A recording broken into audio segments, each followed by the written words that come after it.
문 앞의 남자. 죽기로 결심하기 27시간 전.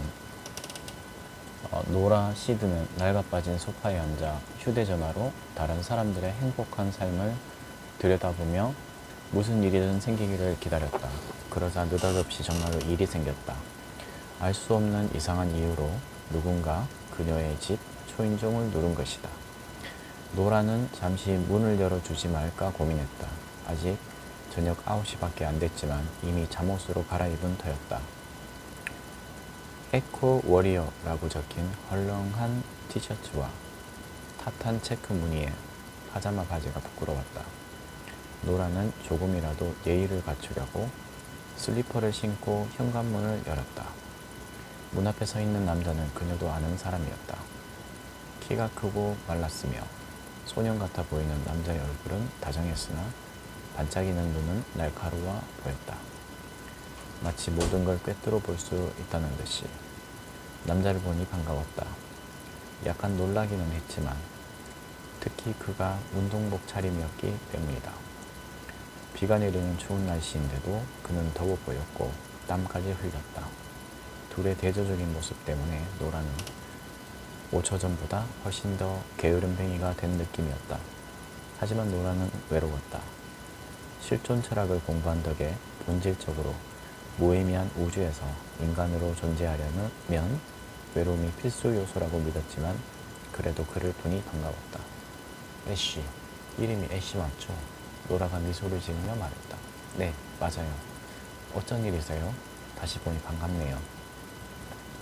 몇 주 전 노라가 디지털 피아노 앞에 앉아 연주하고 있을 때 뱅크로프트 대로를 뛰어가고 있던 그가 이 집 창문 너머로 그녀를 보고 살짝 손을 흔들었다.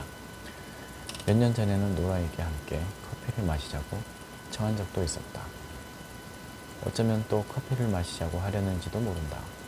저도요. 애쉬는 그렇게 말했지만 긴장한 그의 이마에는 반가운 기색이 전혀 드러나지 않았다. 악기점에서 그녀와 이야기할 때는 늘 느긋한 목소리였는데 지금은 무거웠다. 애쉬는 눈썹을 그적이고는 딱히 말이라고 할 수 없는 소리를 냈다. 조깅하는 중이었어요?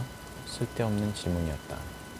그는 당연히 조깅하는 중이었다. 하지만 애쉬는 사소한 이야기거리가 생겼다는 사실에 잠시 안도하는 듯했다. 네, 베드퍼드 하프 마라톤 대회에 출전할 거라서요. 이번 주 일요일에 열리죠. 아, 그렇군요. 멋지네요. 나도 하프 마라톤에 출전할까 생각했는데 내가 달리기를 싫어하더라고요.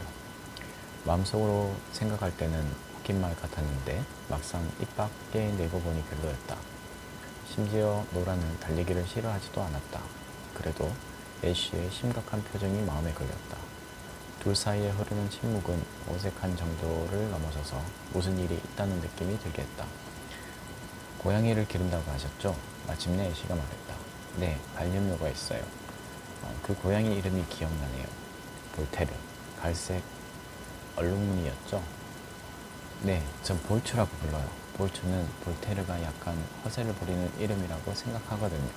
알고 보니까 18세기 프랑스 철학과 문학도 별로 안 좋아하더라고요. 꽤나 현실적인 성격이라서요.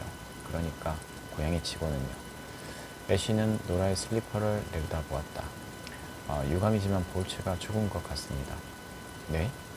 지금 길가에 꼼짝도 하지 않고 누워있어요. 목걸이에 달린 이름표를 봤습니다. 아무래도 차에 치인 것 같아요. 유감이에요, 노라. 노라는 그 순간에 급작스럽게 변하는 감정이 너무 두려워서 계속 미소 지었다. 마치 계속 미소를 지으면 조금 전의 세상, 그러니까 볼츠가 살아있고 그녀가 일하는 악기점에서 기타 악보집을 사간 이 남자가 다른 이유로 초인종을 누른 세상에 남아 있을 수 있다는 듯이. 그녀는 A씨가 의사라는 사실이 기억났다. 그것도 수의사가 아니라 사람을 치료하는 의사였다. 그러니까 그가 죽었다고 한다면 정말로 죽은 것이다. 정말 유감입니다. 노라는 익숙한 슬픔을 느꼈다. 요새 복용하는 항우울제 덕분에 눈물이 나지 않을 뿐이었다. 맙소사. 노란 숨을 죽인 채 뱅크로프트 대로에 비에 젖고 그늘한 석판 위로 발을 내디뎠다. 연석 옆 빗물에 번들거리는 아스팔트 도로에 가여운 연갈색 털복숭이 동물이 누워있었다. 머리는 포도 옆에 살짝 닿았고 보이지 않는 새를 쫓아 달려가는 중인 듯이 내 다리는 모두 뒤쪽으로 향했다. 아프치, 안돼, 맙소사. 노라는 자신의 반려묘를 보며 동정과 절망을 느껴야 마땅했고 실제로도 그랬다. 하지만 다른 감정도 있다는 것을 인정하지 않을 수 없었다.